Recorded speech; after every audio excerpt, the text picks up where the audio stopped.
All right, everyone, welcome to the second installment of the Historical Paper Seminar Series. We are very happy, very excited to have Professor Umesh Vazirani, who will tell us about quantum and post-quantum cryptography. Umesh is a Roger Strauch Professor of PE and CS right here at Berkeley, and the Director of the Quantum Computation Center. Umesh is a true Renaissance man, having done incredible work that strike at the heart of problems, foundational problems in computer science, but also, more importantly, they go beyond and they use computer science ideas to strike at the heart of problems in science in general. Umesh is the intellectual founding father of quantum computation, as we all know.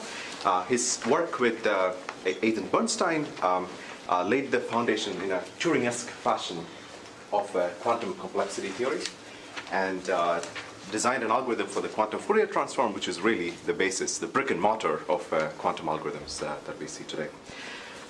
His early work on randomness defined what's called weak random sources, starting from the Santa Vazirani sources that we all know.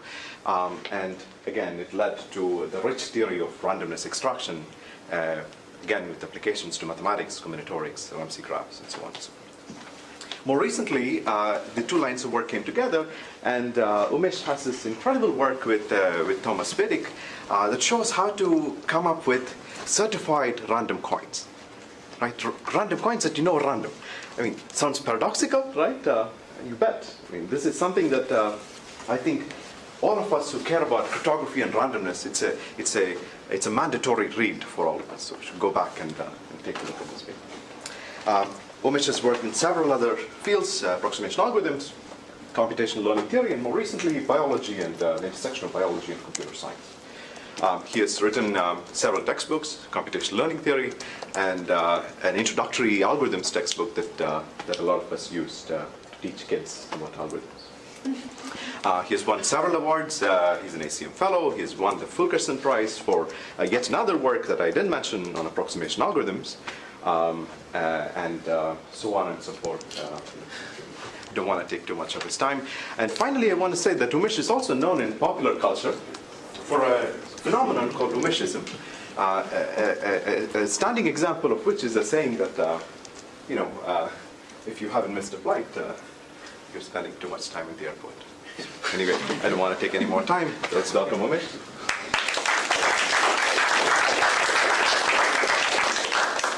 Thanks so much for that introduction. I hope that's a hard act to follow. Thanks for inviting me to this talk. It's a real pleasure. It actually got me, I've been meaning to come down to the, I had these hopes of attending all of the crypto program, and then, somehow it's ended up that this is the first time I actually made it out here. But hopefully, this breaks the ice for me. So, let me just say a little bit about this talk. So,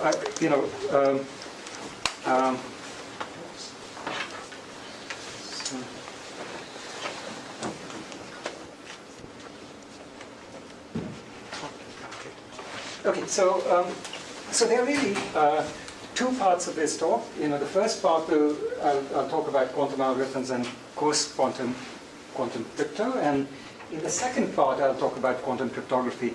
Now, I sort of scheduled it this way because this way I can save the quantum weirdness for last, and after you already feel a little more comfortable with it. I'm trying to keep the quantum mechanics as as light as possible.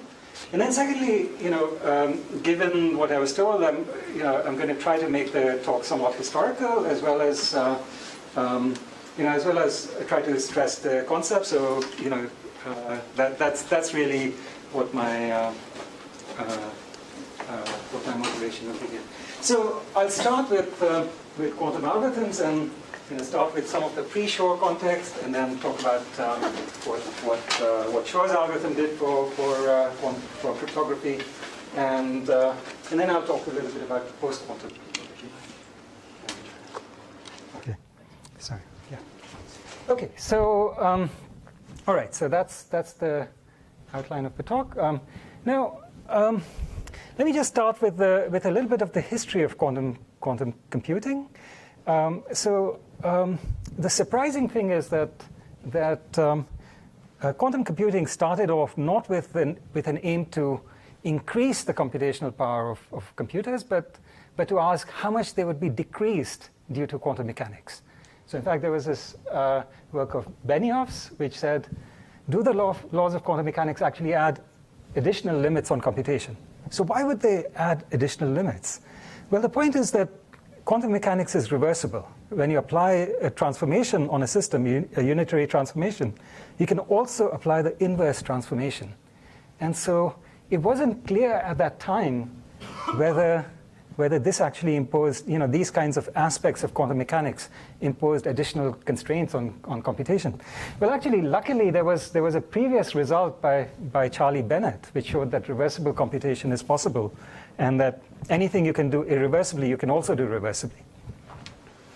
Now, in the course of asking these questions, these people organized a workshop on the physical basis of computation, and Feynman gave the keynote address at that workshop.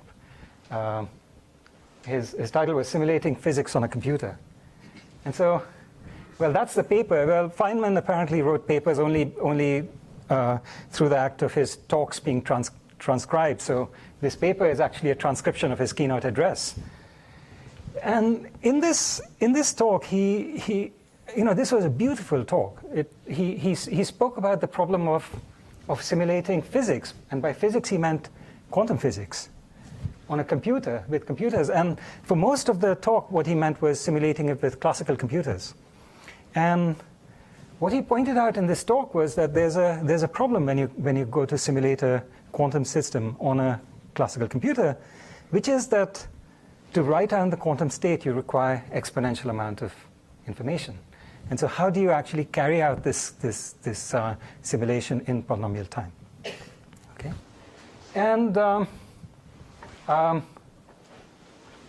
so then he concludes by sort of saying, well, there are two possibilities. Could it be that we just have the wrong formulation for quantum mechanics? Could it be that actually quantum mechanics can be formulated in a different way, which makes it clear that it's computationally,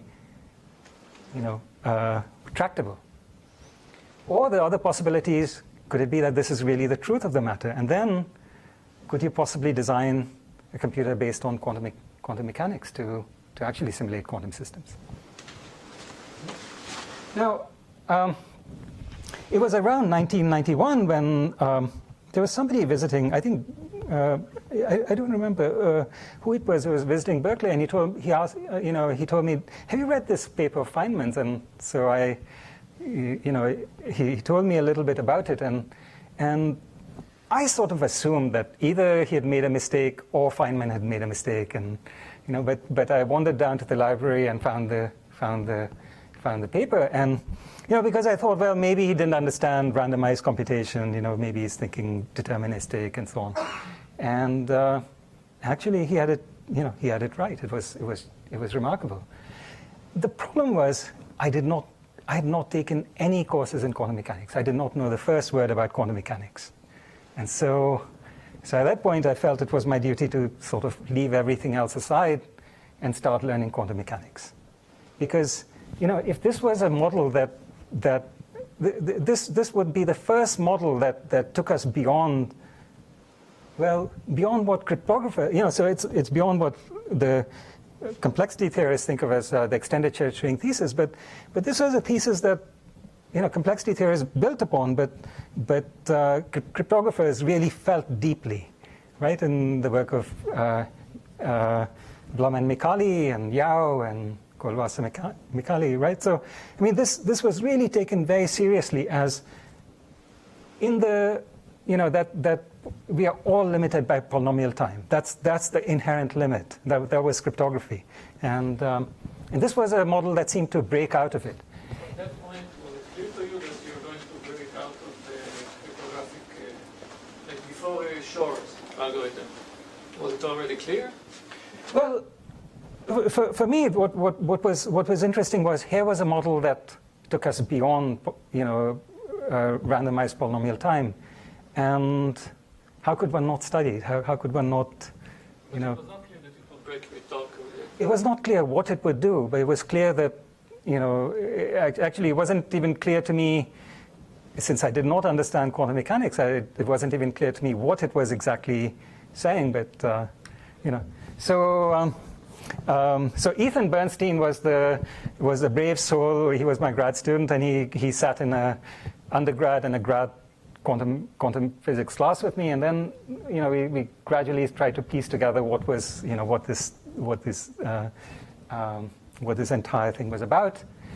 And so there were a couple of key things that we were able to show. One was that quantum polynomial time is contained in p-space, which means that we are not going to be able to show that it's any larger than polynomial time. Because we can't separate p from p-space. The other thing we showed is that, well, if you now restrict yourself to, if you try to provide evidence, then we could actually show that there's a kind of Fourier sampling that you can do on quantum computers, and this gave rise to a problem that we could solve super polynomially faster on a quantum computer than a classical computer. Actually, to do this, we built upon this algorithm, this famous algorithm of Deutsch and Josa. And okay, so that's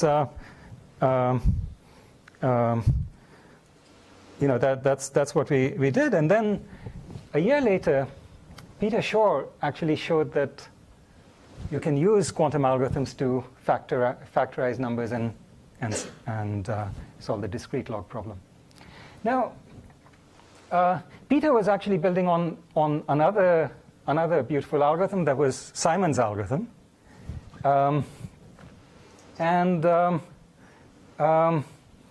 actually Peter was on the. I think this was actually submitted to that Fox conference in '93, and even though the committee did not decide to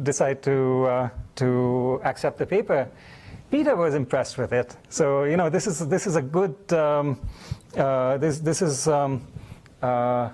It shows you that it's important to be on Stock Fox committees. It's a good thing to do. You come across real gems there.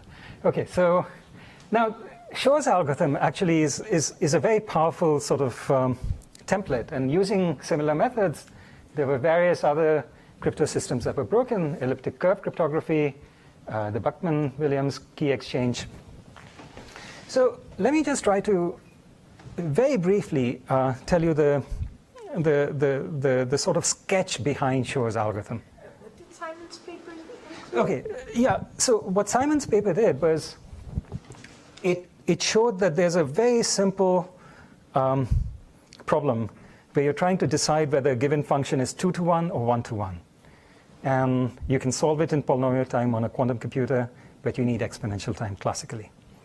And what he actually did, let me show you in this next slide what was Simon's contribution, which was actually quite key. Okay, so later, after Shor's algorithm, there was a framework that was developed in which to understand quantum algorithms, and that's the so-called hidden subgroup problem framework. Okay, so the framework is this: we have a finite abelian group G. Okay, that's underlying, and there's a hidden subgroup H of G, and the way H is hidden is you're given a black box that evaluates a certain function f. So you give this function an input, which is an element of G, and it outputs something.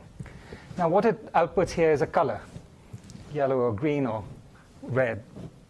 Okay, and what we are told is we are given a promise that this function is constant on cosets of H. So on H, every element of H is assigned the same color. Every element of this coset is assigned the same color, and so on. And all different cosets are assigned different colors. Okay, in Simon's problem, H consisted of just 2 elements. Okay, so now think of H as small, so that if you're trying to solve this problem classically, you just sample at random, and now until you see a collision, you have no information at all. And so it's obviously going to take exponential time to tell whether it's 1-to-1 or whether there's a non-trivial subgroup. Okay, so it turns out that Does S need to have any special structure? It's no, just S is just S doesn't. S is just anything. Now,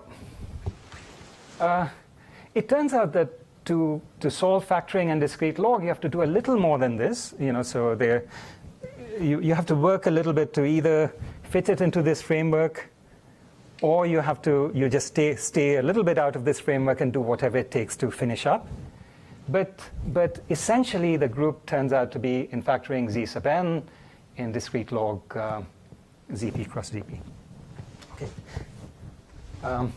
Z sub n not for the n that's being factored, but for something simple. Okay. So now there are 2 steps to the algorithm. The algorithm is actually very simple and very, very clean. And the first step of this algorithm was what Simon showed us how to do. Okay, which was this was really a key step, which was given this function, how do you set up a quantum superposition over a random subgroup? Okay, so you have no control over which subgroup gets picked, but you end up with one of the subgroups, and you end up with a superposition over all these elements. Whatever this is your quantum superposition, which is something we can manipulate. It's not the same thing as a probability distribution. It's a superposition, but that's what he showed how to set up. Random coset. I'm sorry? Random coset. Random coset. Right? Now, at this point, you could also measure what you got. And when you measure, the rules of measurement tell you that if it's a uniform superposition, you will just end up with a random element of this coset. That's not very useful, because now you ended up with a random element of a random coset. That's just a random element of the group. Okay, so what we'd like to do is somehow forget the coset representative here. And that's exactly what a quantum Fourier transform allows you to do. So it turns out you can do this quantum Fourier transform. You can define a Fourier transform over any abelian group. And this quantum Fourier transform has a couple of magical properties.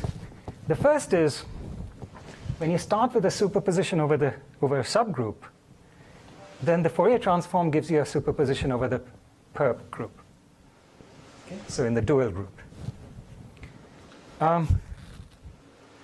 Oops. The second property is that when you start not with the subgroup, but with a coset, then you end up still with a superposition over this perp, H perp, but now with phases attached to it. This corresponds to the convolution multiplication property of Fourier transforms. So this is called convolution, and so here you get pointwise multiplication. And the net result is you've forgotten, the identity of the coset has now been forgotten in the sense that it's gone into the phase which doesn't get expressed when you measure. So when you measure, you will just end up seeing a random element of H perp. And so now you can repeat this process many times, and you collect many random elements of H perp, and then you do classical reconstruction. Classical reconstruction meaning you reconstruct H perp. Once you reconstruct H perp, you know what H is. Okay, so that's the algorithm. Now, where did some of the magic happen? Well, some of the magic happened in this quantum Fourier transform, which acts more or less like a lens. So what it's doing is you start off with this superposition psi, which is this superposition over a random coset. And what it does is it manages to make sure that there's constructive interference only at the elements of H perp and completely destructive interference everywhere else. All the other elements of the dual group get completely dropped. They have amplitude 0. And that's because there are many ways of getting there. It's like wave mechanics, but you get completely destructive interference. And that's where the magic comes in. So at the end, what you get is a superposition over elements in H-perp with phases. yeah, phases. And when you measure, you get an element. And, Then you just see a random element of H-perp. So the phases just drop out because they, measurements are impervious to those.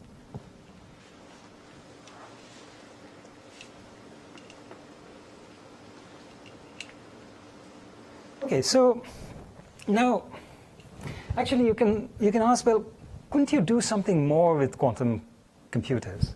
Couldn't you actually use them to solve NP-complete problems? After all, you have this, exponential amount of power in quantum computers. Shouldn't you be able to use it to do more?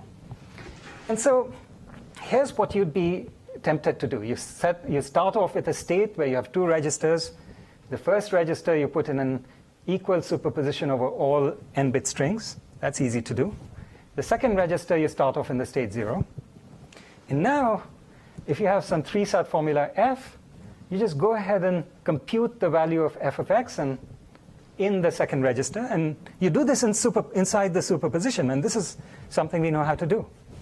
Okay, so you end up with this superposition where you have the first register in x and the second register in f of x, superposed over, superposition over all x. Now you could say, well, surely, we are trying to find that x where f of x equal to 1. Surely we can pick that out of the superposition. But that's not how quantum mechanics works. There's no constructive destructive interference here. So when you do the measurement, you'll still see a random x, and you'll see the label f of x. And that's something you could have done yourself, just without quantum computation at all. And so, nevertheless, what we were trying to do was, during this year, before Shor's algorithm, was we were trying to solve this problem. And what we had in mind was not this particular approach, but we were trying to say that, well, you could do sampling using quantum computers. Maybe you could do approximate, random sampling of NP-complete, sort of cycles in a graph or something, which would actually solve an NP-complete problem. But then, as we did this, as we tried many things, that we kept coming up against the same obstacles, and eventually we realized that there's a fundamental obstacle to speeding up NP-complete problems, which is this. So if you think of the problem as, you're given a table of 2 to the n entries, and you're trying to find a special entry in there. Right? That's a needle in a haystack. And you ask, and we think of our quantum algorithm as doing anything it wants as long as it satisfies unitary evolution, which is what quantum mechanics dictates. And then whenever it wants information about what f is, it does a query to this table. And it can do the query in superposition. It's a quantum query. In fact, what we showed is that the quantum query complexity of this problem is 2 to the n over 2. So you can't get away with doing less than exponential amount of work. Now, from a cryptographic point of view, what's probably more interesting is that the same thing applies also to inverting a random permutation. So you're given f of x is a random permutation on n-bit strings, so it maps n-bit strings to n-bit strings. And the challenge you have is, on input y, you want to find x, so you want to invert the permutation. So of course, from a cryptographic point of view, this is a model for a one-way function. And so again, what you can show is that the quantum query complexity of this is also exponential again. And this, I'm sorry? But a better exponential. Actually, this exponential was an artifact of our proof. Later, Ambainis showed that you could actually get 2 to the n over 2. So it ends up being the same exact exponential. And so at the time we thought, well, this would be this opens up the opportunity for post-quantum cryptography. That it shows that it's plausible to think about one-way functions which are immune to quantum attack. But then, how do you come up with an actual one-way function? So to do this, we had to understand quantum algorithms even more broadly to understand what else is hard for quantum algorithms. And so So the natural next step to take in quantum algorithms was to look at the non-abelian hidden subgroup problem. So there are two. So instead of the group being abelian, now you look at groups like the symmetric group. And the hidden subgroup problem there corresponds to graph isomorphism. And then there's another group, the dihedral group, which is very closely related to Z sub n. It's the semi-direct product of Z sub n with Z sub 2. It's the group of symmetries of a regular n-gon. So you can of course rotate it, and that gives you Z sub n, or you can flip it, and that's this copy of Z sub 2. And that's the slight amount of non-abelianness in there. Now, it turns out that okay, so initially, there seemed to be hope that we could solve these problems, and then, after a while, after a bunch of work on it, over actually a few years, it became clear that, at least over the symmetric group, this problem was very hard. And the way that this hardness was reflected was in saying, look, sorry, let me just back up a little bit and say, okay, so you see how the hidden subgroup problem is solved. We first set up a superposition over a random coset, and then we do something. We apply a Fourier transform, we do classical reconstruction. So the kind of hardness that was proved was extremely extremely strong. What it said is, suppose that I allow you to construct random cosets of this hidden subgroup, and you can construct lots of these random cosets. But as long as this number of random cosets is less than a certain polynomial,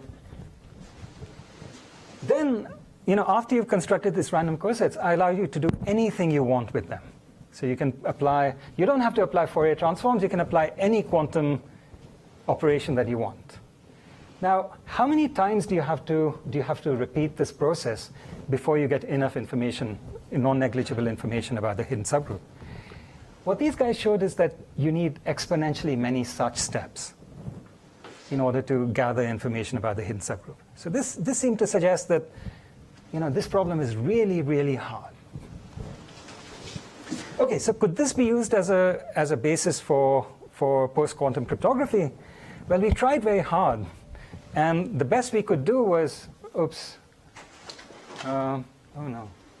The best we could do is we could come up with a one-way function based on such a scheme, but it really didn't have enough structure to build in a trapdoor and so on. And so it turned out that, in fact, a much better way to go was the dihedral hidden subgroup problem. So Oded Regev was very, he worked on this over a long period of time, and his initial results said two things. First, that the classical reconstruction problem for the dihedral hidden subgroup problem is closely related to the subset sum problem, and it's very hard. It looks very hard, right? So the standard method of finding a random coset, Fourier transform, doing classical reconstruction, well, the classical reconstruction is the hard part here. The second thing he showed, which was very interesting, was that actually the unique shortest lattice problem reduces to the dihedral hidden subgroup problem. So, it made it even more interesting to try to solve the dihedral hidden subgroup problem by some other means. Okay, but now that there was this connection to lattices, then there was a different approach that a lot of people tried. So this different approach involved looking at the lattice and the dual lattice. Right, so I'm just drawing this in one dimension, but you could imagine this in any number of dimensions. So you have a lattice, and the dual lattice consists of all those vectors V, such that their inner product with every lattice vector is an integer. Okay, so somehow you can imagine the larger the spacing of the lattice, the smaller the spacing of the dual lattice. They're dual to each other. Now, it turns out that there's a very nice relationship between the lattice and its dual. If you take the Fourier transform of the lattice, you get the dual lattice. So that's already an indication that we should be attacking this problem quantumly. And so that was this is like catnip to people who are working in quantum computation. And so a lot of people were trying to do this. And there was one obvious way to go about it. The obvious way was, well, let's try to, of course, the Fourier transform of the lattice is the dual lattice, but that's not nearly as much information. What if you take the lattice and you scale it by some Gaussian? Right? So you have a superposition where at each lattice vector, the amplitude of being at that lattice vector is a Gaussian, is this much. So this lattice vector has a very large amplitude. This has small and smaller and so on. So you have some Gaussian that's overlaid on top of the lattice. Okay? So now so that's the pointwise multiplication of a Gaussian and the lattice. Right? So the non-zeros are only at the lattice vectors. So now when you do a Fourier transform, you do pointwise multiplication of two functions. When you do the Fourier transform, you get the convolution. So you'll get the Fourier transform of the lattice is the dual lattice. The Fourier transform of a Gaussian is a Gaussian. But then you're convolving the two. And so what you get is these bumps around each of the lattice points. Okay? And so now, of course, if you were able to make these Gaussians fat enough, then you'd make these Gaussians thin. And so you'd be finding short vectors in the lattice. Okay, so the question is, can you do that? And well, it turns out there are some very easy things to do, and then there's a very hard step. So the easy things are what you would normally think of as hard, and the hard thing is what you would normally think of as easy. So the easy thing is you can set up a superposition over the lattice. That's easy. You can set up a superposition which looks like this Gaussian. That's easy. So you in the first register, you set up a superposition over the lattice. In the second register, you set up a superposition which looks like one of these Gaussians. Then you add the two. So you leave the first register alone. That's the superposition over the lattice, x. In the second register, you have x plus y. So now you get, now the second register is a superposition over these Gaussians around lattice points. Looks like what we wanted. And now if we do the Fourier transform, we should get back here and be able to pick off the short lattice vector. The problem is this first register. It doesn't allow you to, so quantum computing is a very, you have to be very tidy. You cannot leave any junk lying around. As soon as you have junk lying around, it prevents interference. So we have to clean up. So to clean up, we need to erase x. And how do you erase x? Well, what we have to do, so in this superposition, what you're sitting at is some point here, right? To erase x, what you need to do is to be able to say, I know what point x is close to x plus y. And so now I can go ahead and erase it. And that turns out to be the hard part. Okay? So in quantum mechanics, you don't get to erase for free. You have to erase only if you can compute that value. And so you have to be able to compute x from x plus y in order to erase this. And that's a hard problem. So this is where Oded had an amazing idea. So he was trying to come up with such an algorithm, and he was running into trouble. And then he realized that if he could only solve this problem, learning with errors, then he could actually carry out this schema, where he could go back and forth between this picture and this picture, at each step doubling the width of these Gaussians, going back and forth and back and forth. And in the process, he could actually set up a superposition on pretty wide Gaussians, and then he'd solve the lattice problem in the primal domain. Okay, so this was pretty remarkable. So he actually figured out that if you formulated a problem like this, learning with errors, so you're working modulo prime, you have noisy linear equations modulo the prime. So S1 through Sn is the secret. these are linear equations which are not quite linear equations because it's you know, the ith one is b sub I plus some e sub I, where e sub I is a Gaussian random variable with mean 0 and some small standard deviation. Now what he showed is that if you could solve these noisy equations, then you could actually make this algorithm work, and you'd end up with a quantum algorithm for finding short vectors.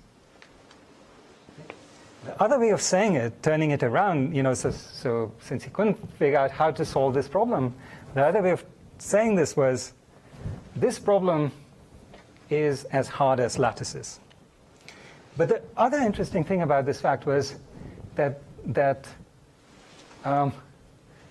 this is a, you know, this is a random problem. This comes with a probability distribution, right? This is an average case problem, whereas what you end up with is being able to solve any old lattice problem, a worst case lattice problem. So in fact, it was a pretty remarkable result. So it actually went beyond that. You know, so there's of course the classic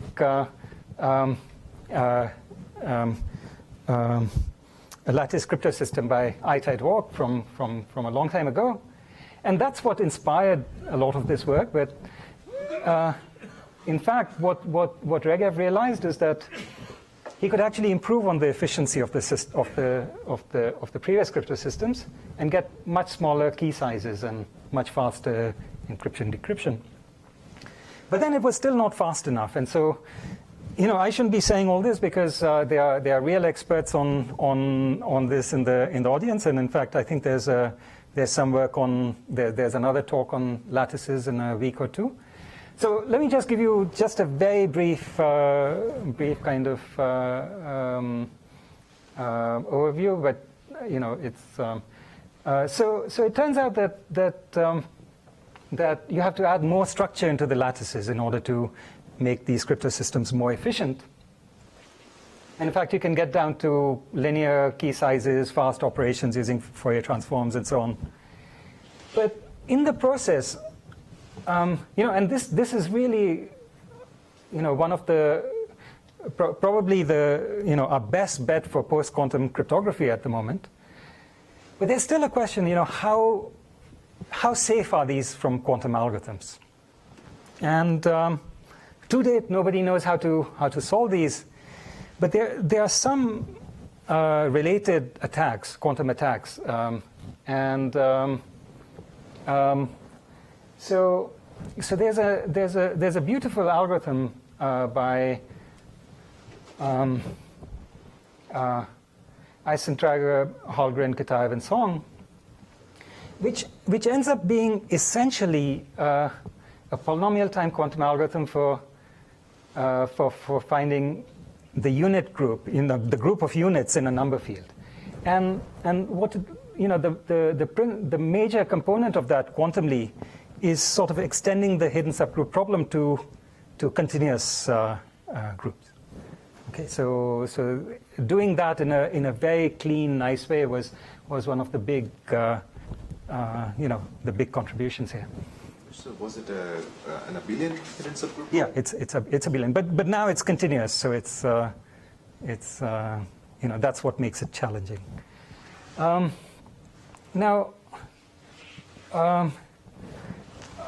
my understanding. Okay, so this is work that they've been doing for a long time, and you know, this is really quite very interesting from a quantum viewpoint.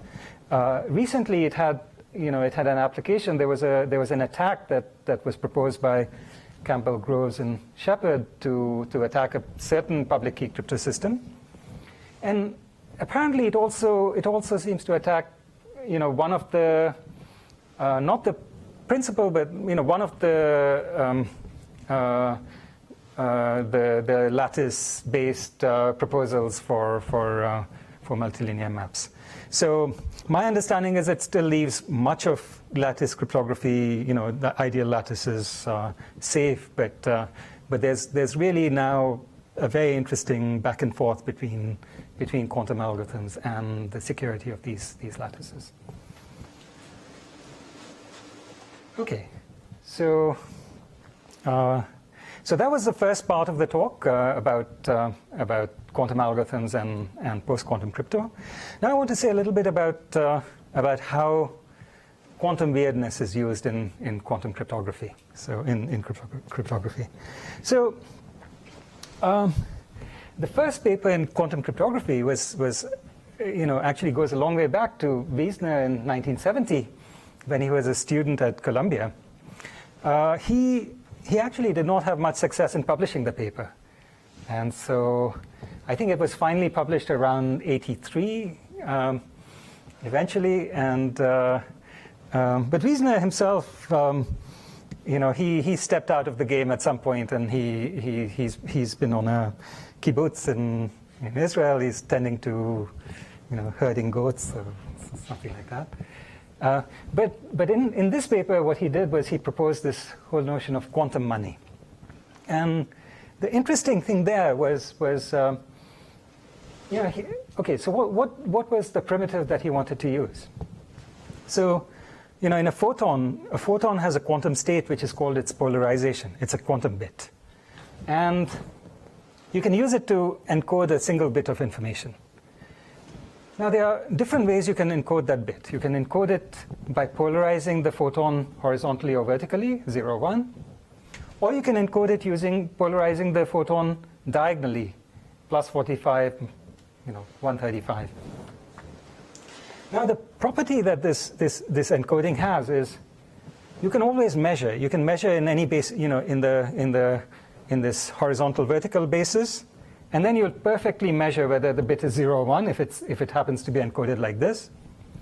Or you can measure it in the 45-degree basis. And then you could tell whether it's 0 or 1 if it's in this basis.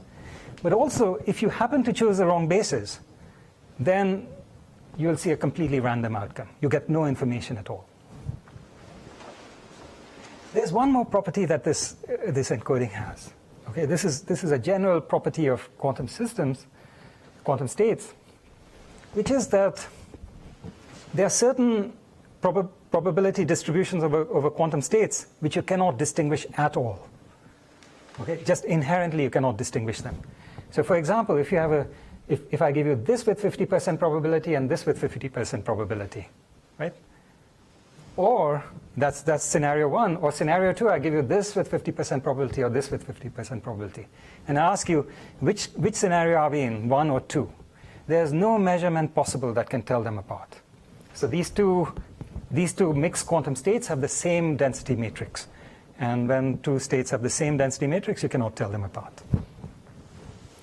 Okay, so now in 1984, Bennett and Brassard came up with probably the most famous paper in quantum cryptography, which is a public key distribution using these polarized quantum bits. And oops. Okay. So the idea behind this BB84 protocol is actually quite simple. So let me describe it to you. So what Alice does is, so they want to agree on a secret key K, the shared secret key. There's an eavesdropper who can listen into, there's a classical channel which is completely public, so the eavesdropper can listen in. It's authenticated, so they know, Alice knows she's talking to Bob, Eve can listen in. There's a quantum channel, and on that, what Alice and Bob hope to do is detect whether there's an eavesdropper or not. So they want to use the properties of quantum mechanics to say, well, if Eve is listening into this quantum channel, they'll know because they'll notice the disturbance on the channel. And if there's not too much disturbance, then the protocol guarantees that the key will look random to Eve.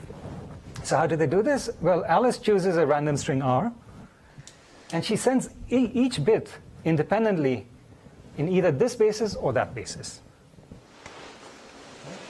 Now, of course, Bob has no idea which one she's sent each bit in, so Bob is no better off than Eve. What he does is he measures each qubit randomly in either this basis or that basis. Okay, so now why does Bob have any advantage over Eve? Well, the reason he does is because at the end of this protocol, Alice reveals the basis for each bit.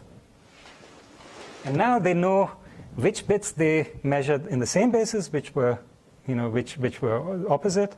So they discard the opposite basis bits. They keep the same basis bits. Okay?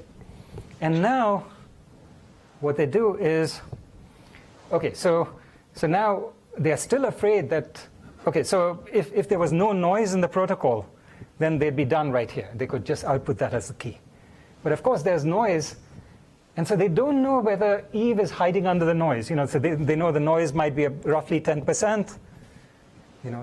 Maybe Eve went in and measured 1% of the bits, and that they wouldn't detect. So now how do you get rid of the 1% of the bits that Eve might know about? So what you do is you hash, right? And you sort of get rid of the common, the information that Eve might have, and so you distill out a key, and that's the key that the two share.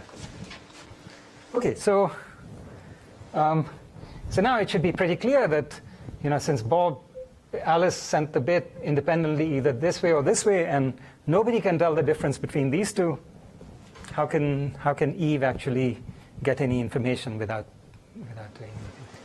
Okay, so the problem is that, well, that's a classical way of thinking. Now, of course, quantum mechanics allows you to do this. It also allows you quantum attacks, and those are much more powerful. So even though this protocol was designed in 1984, it wasn't until 1998 that there was the first proof of security. Oops. And then this was simplified later in 2000. And it actually has lots of, the first proof was very, very complex. The second one used quantum error correcting codes and is much easier, but it takes more conceptual pieces to it. Okay, so... Was the protocol the same, the one that showed? Yeah. Yes. Yeah. This requires authentication, right? It requires authentication. A signature or something. Well, you just need to authenticate somehow, right? Not necessarily, you can hash or do something, right?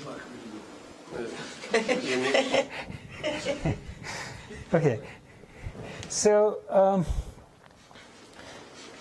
now one of the things that happened with this is that even though the protocol itself was designed in 1984, the physicists didn't take any notice of it until 1994, when Charlie Bennett and John Smolin designed this simple tabletop experiment where Alice was at one end of the table and Bob was at the other end of the table, and they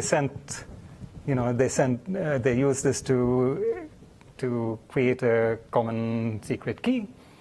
Except that it was secret only if you weren't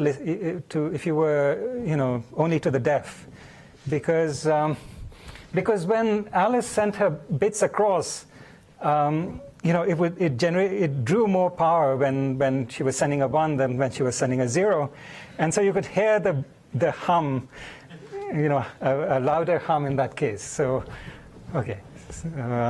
But anyway, so once this happened, once this experiment happened, then the physicists started taking notice of it, and it's now become a bit of a quite a major field of experimentation with dedicated fiber optic networks and attempts at free space links. So the problem with dedicated fiber optic networks is that you can go only up to, I don't know how big the number is, maybe is it 60 kilometers or 60 miles, and then you would need to actually amplify. But how do you amplify without compromising security? The other way is you can actually try to have a low-flying satellite and use that as an intermediary to transmit messages between two parties. And people have actually worked quite hard on this, and they're fairly far along on all this. Okay. Now, one of the things that's happened though is so there's a lot of practical experience with this, but every time one of these QKD systems has been implemented, it's actually been broken.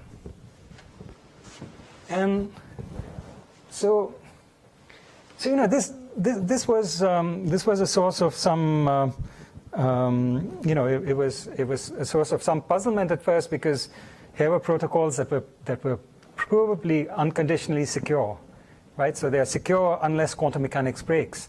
And then how do you break such a protocol? Well, you know, obviously the assumptions break.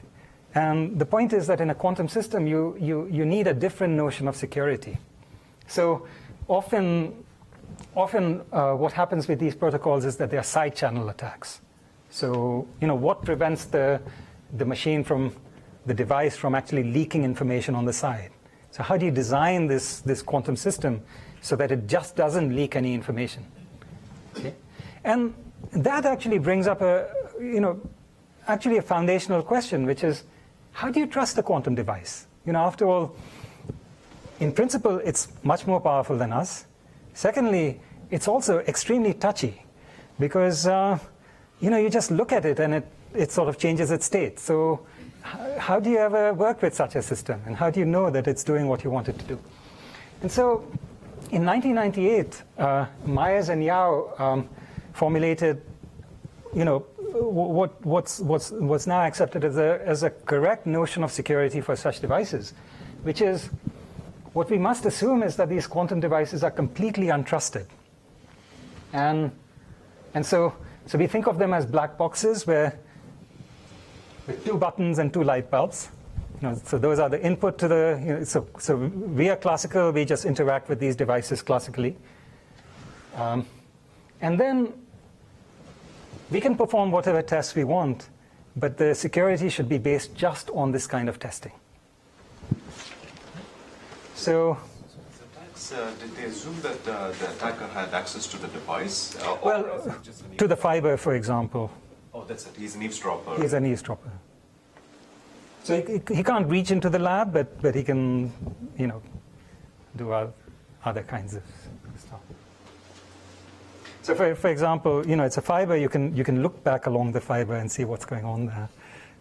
Things like that.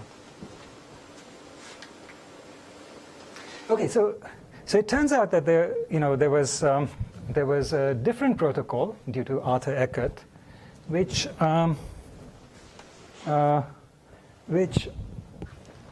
appeared to hint at how to address this, you know, because it said it was quantum cryptography based on Bell's theorem, which said, well, you know, it wanted to use this phenomenon of entanglement, that you have Alice and Bob have a qubit each, but they are in this highly entangled state, right, where neither of these qubits is in a state by itself. Okay, if you look at each one by itself, it's in a completely random state, but the 2 together are in this particular, this very special state. Okay, so these are very special entangled states of that quantum mechanics allows, and they have this property which people conjecture but don't know how to prove, called monogamy, which is that when quantum states, quantum bits are maximally entangled like this with each other, then they have no, you know, then no part, you know, they have no part of their state available to be entangled with a 3rd qubit. Right? So they're completely monogamous. And now, this is a property that you can prove. You can prove that they are completely monogamous.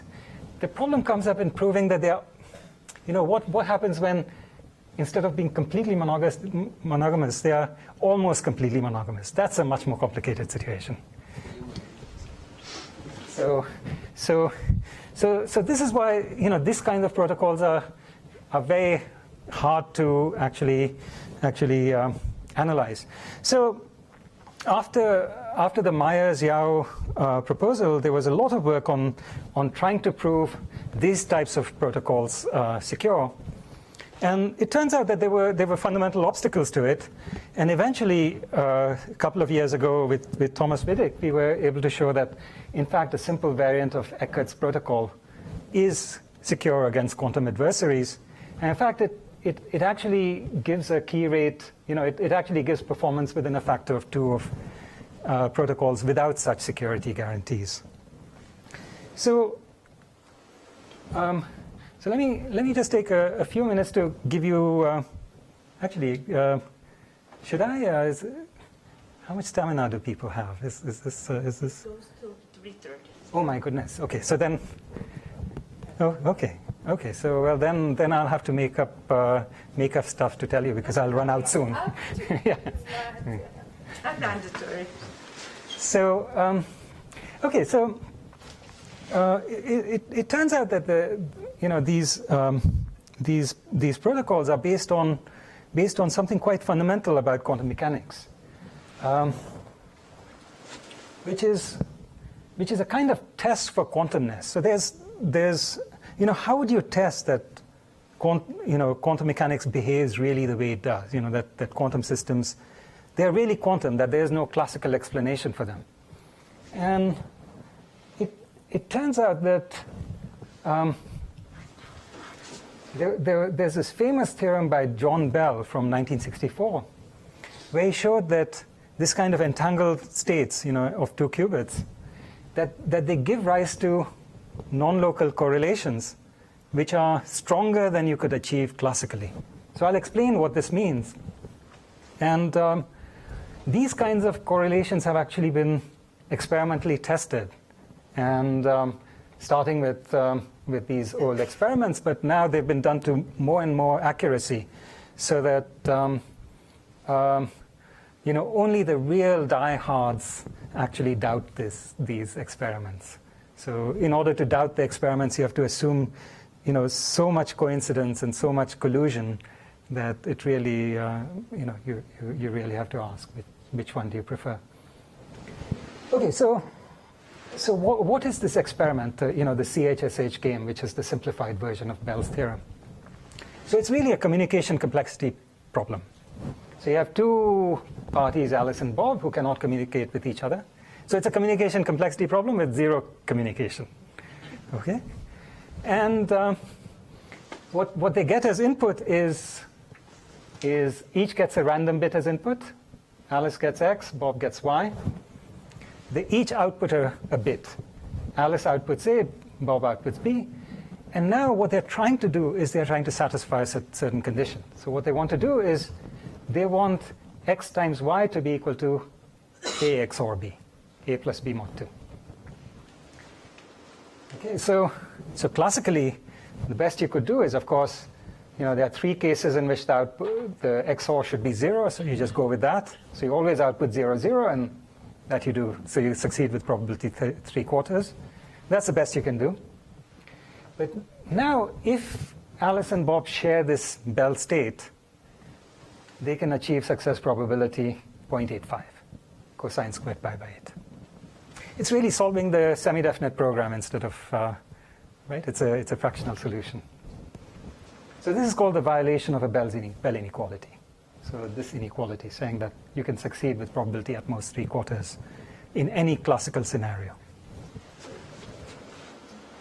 So even if they have correlated randomness to begin with? Even if they have correlated randomness. And yeah, this is in the presence of a shared random string. Yeah.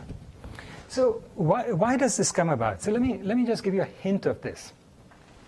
Well, of course, if Alice and Bob share the state 0, 0 plus 1, 1, if Alice measures her qubit and it turns out to be 0, then when Bob measures his qubit, it'll also end up being 0.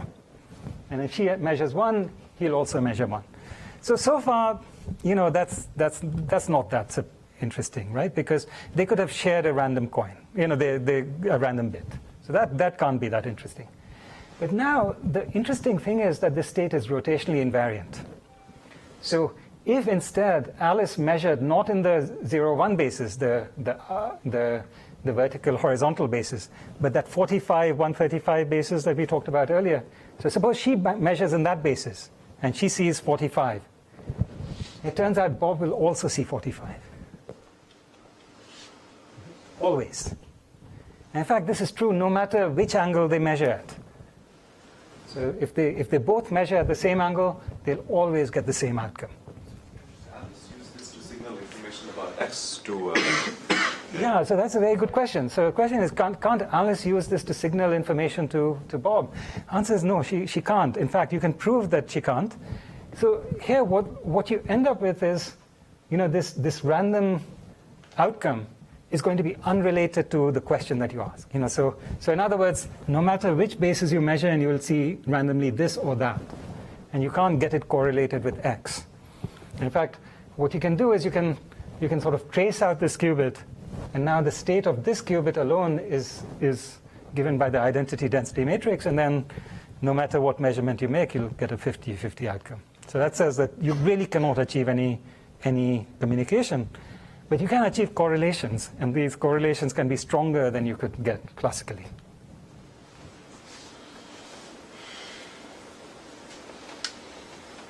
Okay, so, and actually the way this strategy works, the way the CHSH strategy to get 85% works is like this. So on input, Alice gets input X, Bob gets input Y.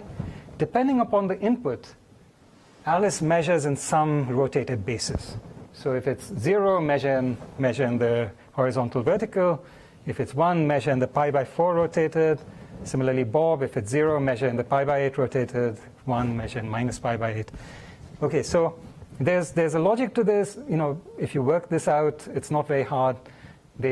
In each of the 4 cases, they end up succeeding with probability cosine squared pi/8. So you make all 4 cases equal. This is your semi-definite program solution, and you end up with this higher probability of success. This is the optimal. This is the optimal. So there's a boundary to Searleson which says you cannot do any better. Okay, so now, I said that there was a lot of work on trying to show that quantum key distribution is secure even in this device-independent setting in untrusted device. I'm sorry. Maybe better even if you have more than one set of entangled qubits. Yeah. On this particular problem, no matter what happens, you cannot do better than. No matter what the shared entanglement is, you cannot do better than cosine squared pi/8. So having many of these. Yeah, it doesn't matter. Yeah. So this is really the optimal protocol. And actually, this turns out to be quite a crucial fact. We'll see later. How do you show it? Oh well, you look at the dual to the semi-definite program, and then you start playing with it.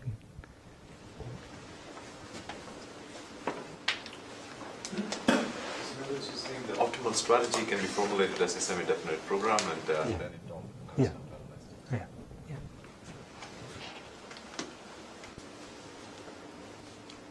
Okay, so I'd said that there was a lot of work on trying to show show that that you can do quantum key distribution even in the presence of untrusted devices, and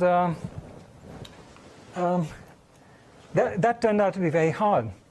But then John Kolbeck, in his PhD thesis, he made a very interesting observation.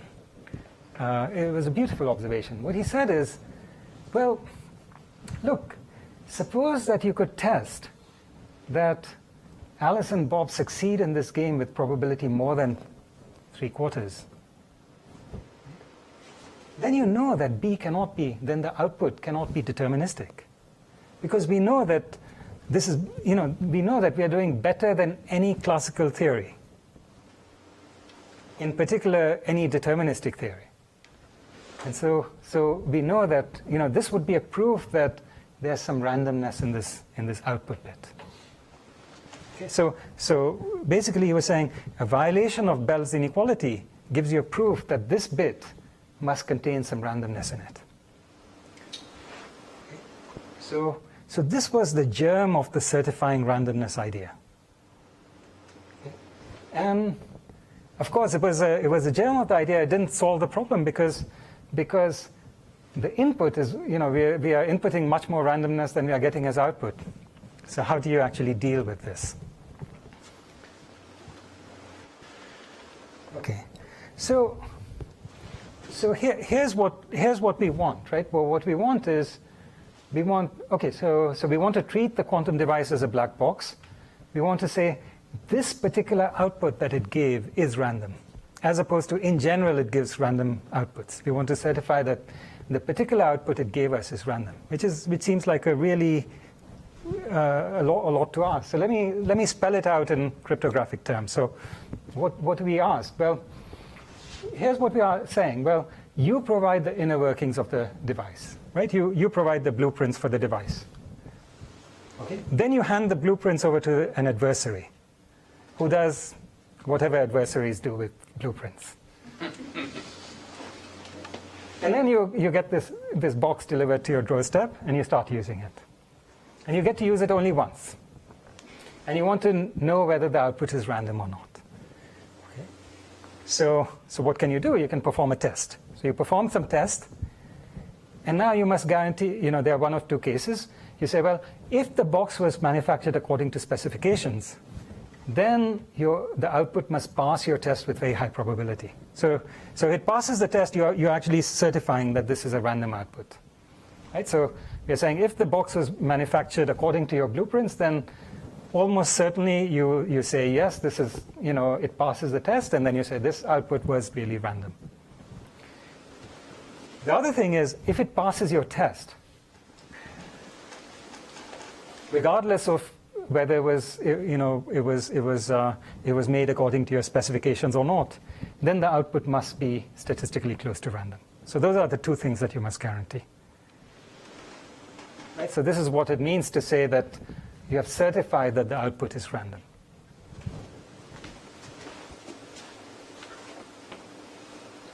Okay, so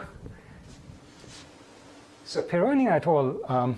In 2010, they gave a method for actually inputting square root n random bits, and then using those to somehow massage them into n random bits for each of the boxes, each of these two boxes, and then play this CHSH game and get n outputs.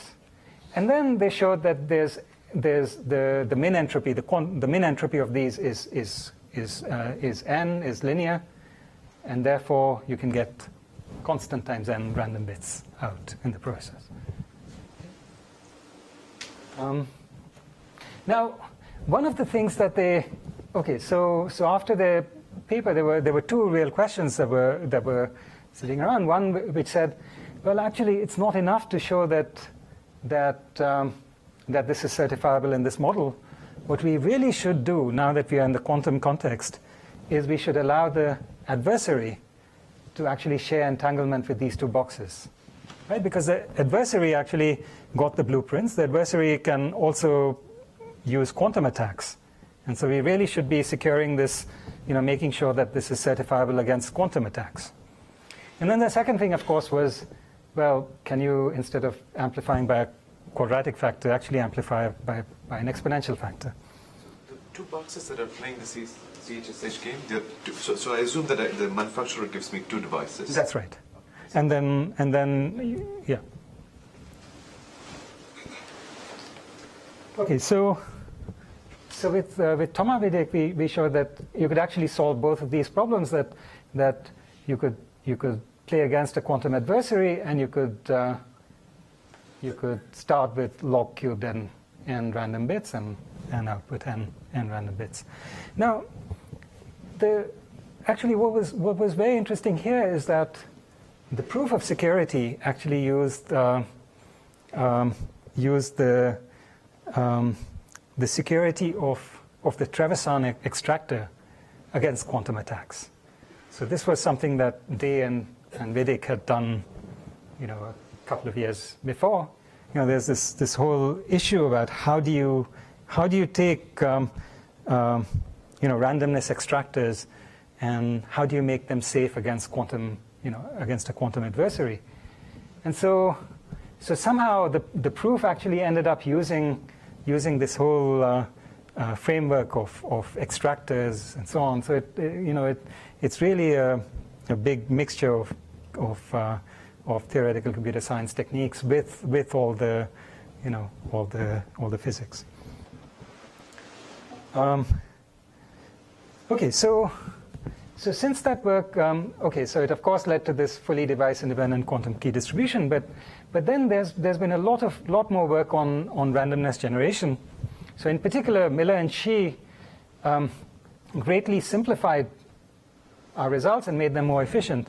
And in order to do that, they actually went away from this extractor paradigm and actually invented the right kinds of quantum information inequalities to say, even though the adversary has this quantum state, we can conditionally still talk about the information that these two devices have, and so on.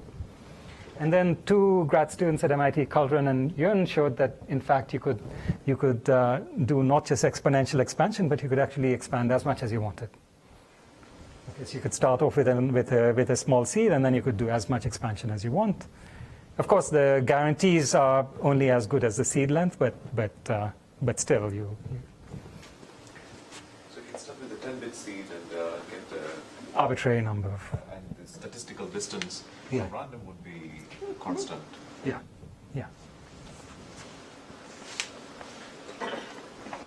Okay, so now there's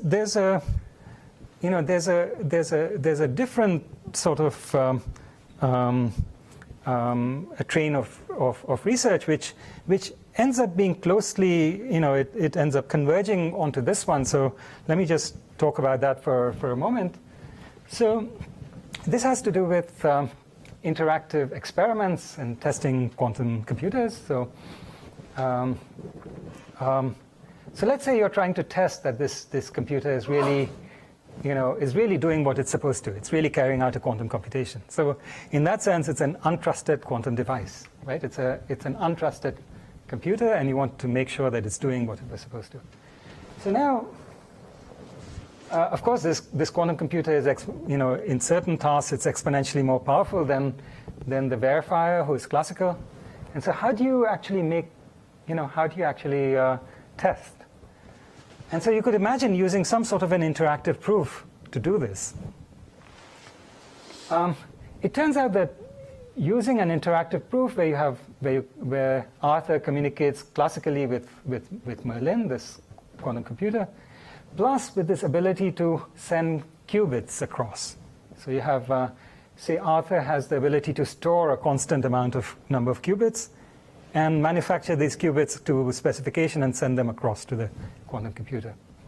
So then there were these two papers by Aharonov, Ben-Or, and Eban, and Broadbent, Fitzsimmons, and Keshefi that showed how to actually solve this problem in this model. Actually, like many proofs in cryptography, it turns out that security proofs are very tricky, and the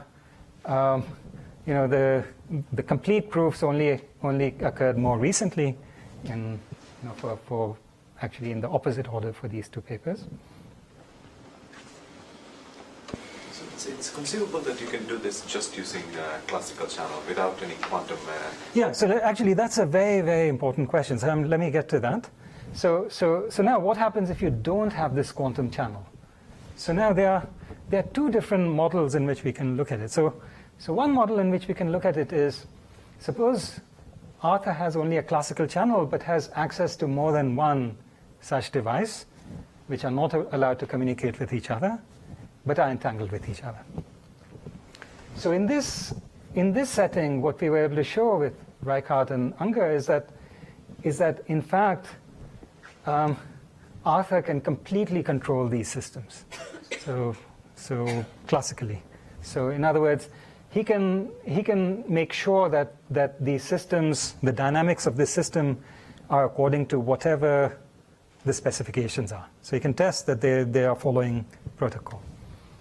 And the way this works is in fact very similar to this CHSH game. So in fact, what Arthur ends up doing is playing a bunch of CHSH games with these two devices. And what we show is, remember, for the CHSH game, the optimal way for these two boxes to play the CHSH game is to achieve 0.85 success probability. But also there was a particular strategy for doing it, right, that I specified. It turns out up to symmetry, that's the only way of achieving 0.85. There's a unique optimum strategy. And so in fact, what Arthur can do is he plays this sequence of CHSH games, and then he concludes that if he's winning close to 0.85 fraction of the games, then in fact the two boxes share a bunch of bell pairs, up to some rotation of the bases of the two devices, and that they faithfully play CHSH according to the optimal strategy, one of these bell pairs after another. So what this is like is that Arthur, who you think of in this context as being sort of extremely weak, puny, because he's classical. So what he's succeeded in doing is taking these very powerful quantum devices and tying their hands. Actually, there was an Aikido demonstration I once went to, which had three Aikido masters who were doing their demonstrations. But one of these was a very, very small, slightly built, Japanese sensei he lived in Paris now, but he had a background in jiu-jitsu before he started Aikido, and his approach was always, much more much more technique, much less power. And so it was striking to watch him do his demonstrations, because this was against students at the dojo, black belts and so on. But there was one in particular where there was this big hulking fellow with was a 4th, 5th degree black belt, and this little man, he sort of moved very, in this very dance-like way. He got his, hold of his hand in a particular grip. Where now the big guy, he just couldn't do a thing, So then this the sensei was moving around, lazily, and and the guy was following him around as he went.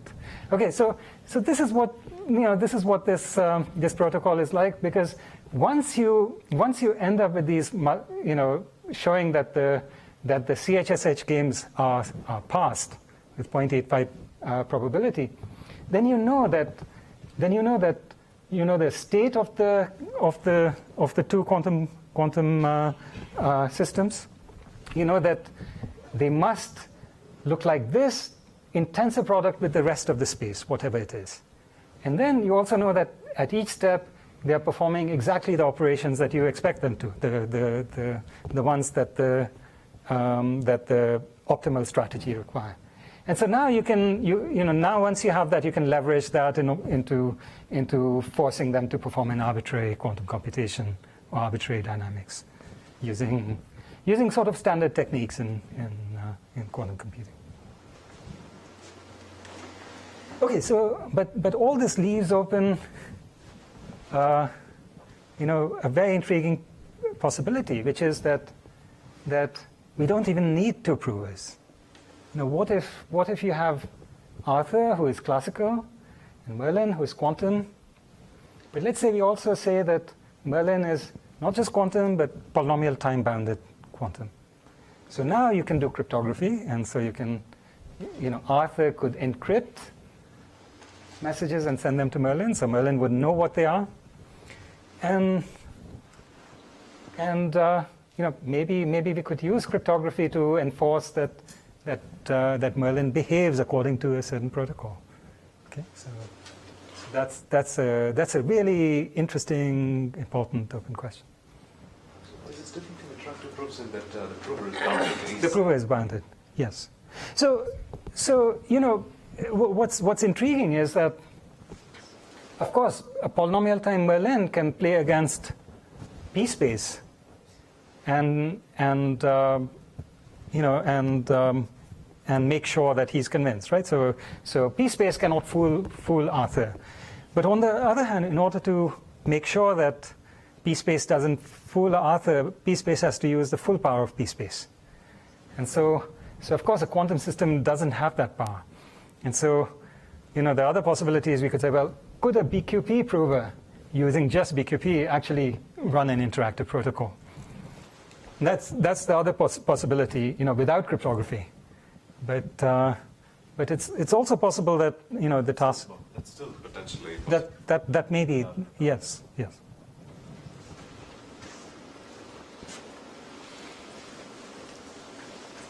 Okay, so let me just conclude by recapping a little bit what the main points were. So one of the very interesting directions that quantum computation has brought up is post-quantum cryptography, and there's a certain it's how do you say there's something very interesting about post-quantum cryptography, because what motivates it is not quantum computers but just the threat of quantum computers. So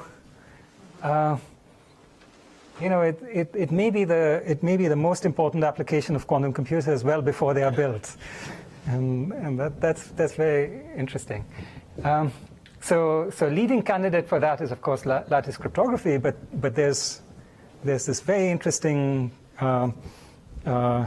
it's interestingly poised because there are quantum algorithms that people are exploring, and even though most of it seems secure for the moment, but it's not clear. We don't really understand yet a reason why these systems should be inherently secure against quantum attack.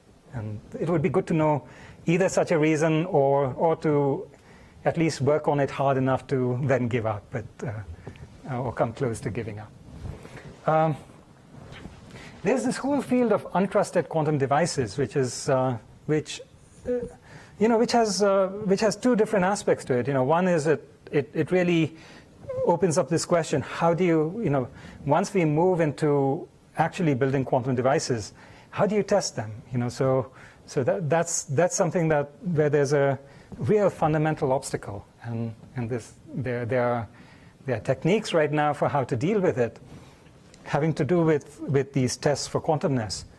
But it's also possible that one could come up with an entirely new theory of untrusted quantum devices based on cryptography, where instead of relying on entanglement to enforce the trust, one could rely on cryptography to enforce trust, and that's where the single quantum prover comes in.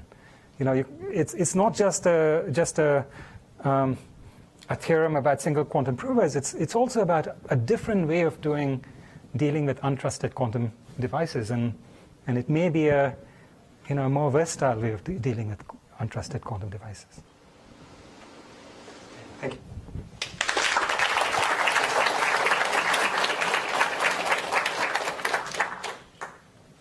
Have any more questions for Rich? So one of the things that's been happening in cryptography is fully homomorphic encryption. Has there been any work, or do you have any thoughts on how one might do quantum computing homomorphically? Yeah, I think it's a bit of a challenging question, and the reason it's challenging is again because of this erasure. That quantum computing,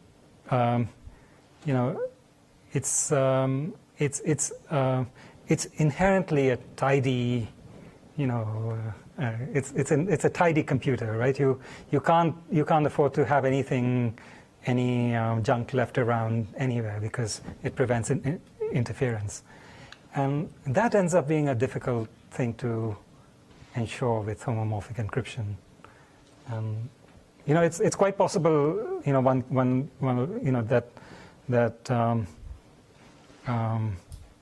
someday we'll solve it, but it's really a major obstacle. The boundary function is based on here is the group, it's a symmetric group, it's a group. So what's the? Regardless of the fact that we cannot get trapdoors, it's still a new boundary function is already. It ends up being somewhat. I think it ends up being somewhat related to these code-based approaches. So it's some sort of it ends up being sort of a piece of Michaelis type. Yeah.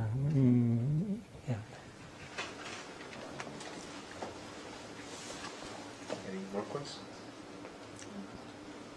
Let's thank the mission.